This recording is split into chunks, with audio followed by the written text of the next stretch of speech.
कभी ऐसा हुआ है कि कोई जुमला पढ़कर लगे कि वाह क्या बात है, और कोई दूसरा जुमला पढ़कर लगे कि कुछ अधूरा है? इसका सारा राज छुपा है इंग्लिश ग्रामर के एक बहुत ही अहम हिस्से में, जिसे कहते हैं क्लॉज। तो आज हम इसी कोड को समझेंगे और देखेंगे कि अच्छे जुमले आखिर बनते कैसे हैं। तो चले हैं जरा इस सवाल पर गौर करते हैं। वो क्रिकेट खेलता है, बिल्कुल साफ सीधी बात, समझ आ गई।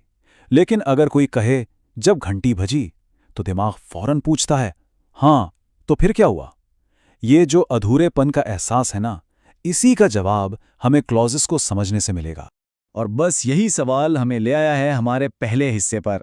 आइए मिलकर देखते हैं कि जुमले की ये रीढ़ की हड्डी आखिर है क्या चीज़, और ये हमारे लफ्ज़ों को एक मजबूत शक्ल कैसे देती है।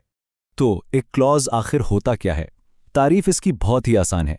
ये अल्फाज का एक ऐसा ग्रुप है जिसमें सिर्फ दो चीज़ें होना लाजमी है, एक सब्जेक्ट यानी काम करने वाला, और एक वर्ब यानी जो काम हो रहा है। बस यही दो चीज़ें मिलकर एक क्लॉज बनाती हैं। इस तस्वीर को देखें, ये बात बिल्कुल साफ हो जाएगी। जैसे इंसानी ढांचा हमारे जिस्म को सहारा देता है, बिल्कुल इसी तरह क्लॉजेस हमारे जुमलों को माना और साख्त देते हैं। अगर इनमें से एक भी चीज़ गायब हो जाए, यानी सब्जेक्ट या वर्ब, तो पूरा ढांचा ही गिर जाता है और वो क्लॉज नहीं रहता। अब आते हैं इस पॉइंट पर जहां अक्सर गड़बड़ हो जाती है, क्लॉज और फ्रेज का फर्क। ये समझना बहुत ज़रूरी है। देखें, फ्रेज जैसे कि सुबह में सिर्फ एक अधूरी बात है, इसमें ना कोई काम करने वाला है ना कोई काम। जबकि क्लॉज जैसे वो एक किताब पढ़ रही है, एक मुकम्मल एक्शन दिखाता है। यहाँ वो सब्जेक्ट है और पढ़ रही है वर्ब है। ठीक है, तो बुनियादी बातें तो समझ में आ गईं। चलें जी, अब मैदान में उतरते हैं दो मेन प्लेयर्स। आइए उनसे मिलते हैं। ये क्लॉज की वो दो अहम किस्में हैं जो जुमलों की पूरी दुनिया को चलाती हैं। पहला है इंडिपेंडेंट क्लॉज। इसे समझे कि ये जुमले का हीरो है। ये बिल्कुल मजबूत और खुद मुख्तार है। अपनी बात मुकम्मल करने के लिए इसे किसी के सहारे की जरूरत नहीं होती। ये खुद ही एक मुकम्मल जुमला है। मिसाल के तौर पर वो फुटबॉल खेलती है। देखें, ये बिल्कुल हमारे हीरो की तरह है, मजबूत और अपनी जगह मुकम्मल। इसमें एक सब्जेक्ट भी है यानी वो, और एक वर्ब भी है यानी खेलती है, और बात पूरी तरह समझ में आ रही है। और अब मिलते हैं दूसरे खिलाड़ी से। ये है डिपेंडेंट क्लॉज। अगर इंडिपेंडेंट क्लॉज हीरो है तो ये उसका साइड किक है। ये अकेला कुछ भी नहीं, इसे अपनी बात पूरी करने के लिए हमेशा अपने हीरो यानी इंडिपेंडेंट क्लॉज की जरूरत पड़ती है। जरा इस मिसाल को देखें। क्योंकि वो थकी हुई थी, अब इसमें सब्जेक्ट भी है वो, और वर्ब भी थी। लेकिन क्या बात मुकम्मल लग रही है? नहीं ना। दिमाग फौरन पूछता है अच्छा, क्योंकि वो थकी हुई थी तो क्या हुआ। ये हमें हमेशा अधूरा छोड़ देता है। तो खुलासा ये निकला कि इंडिपेंडेंट क्लॉज अपने आप में मुकम्मल होता है, पूरी बात समझा देता है, जबकि डिपेंडेंट क्लॉज का मानी अधूरा होता है और उसे पूरा होने के लिए किसी सहारे की जरूरत होती है। बस यही फर्क इन दोनों को पहचानने की चाबी है। ठीक है, अब जरा इस डिपेंडेंट क्लॉज पर मजीद गहराई में जाते हैं।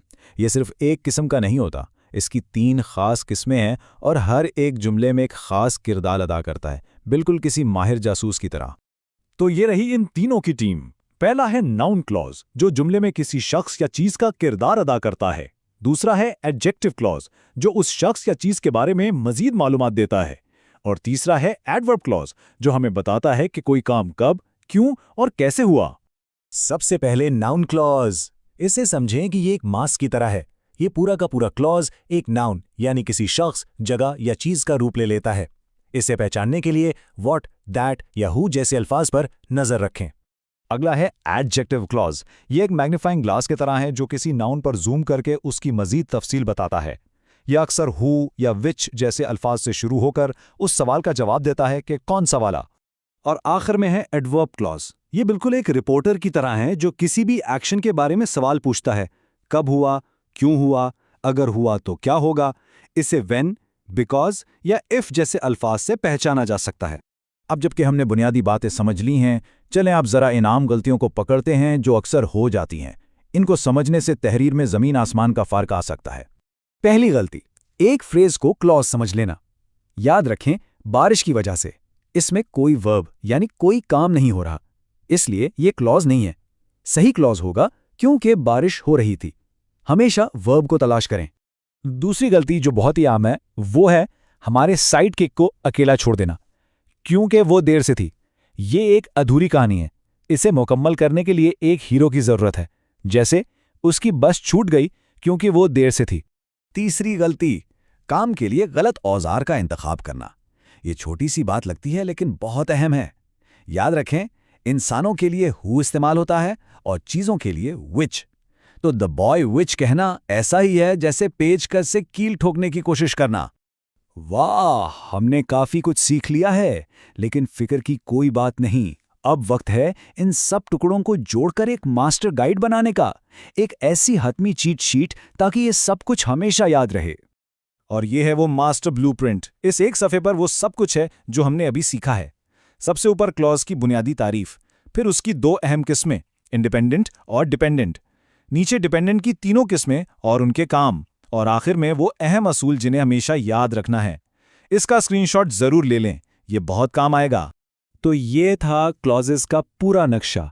अब ये सिर्फ ग्रामर के उसूल नहीं है, बल्कि अपने ख्यालात को ताकतवर तरीके से पेश करने का एक औजार है। सवाल ये नहीं कि क्या बनाया जाएगा, बल्कि ये है कि अपनी आवाज़ को कितना वाज़े, कितना पुरअसर और कितना नाकाबिले फरामोश बनाया जाएगा। इंतखाब आपका है।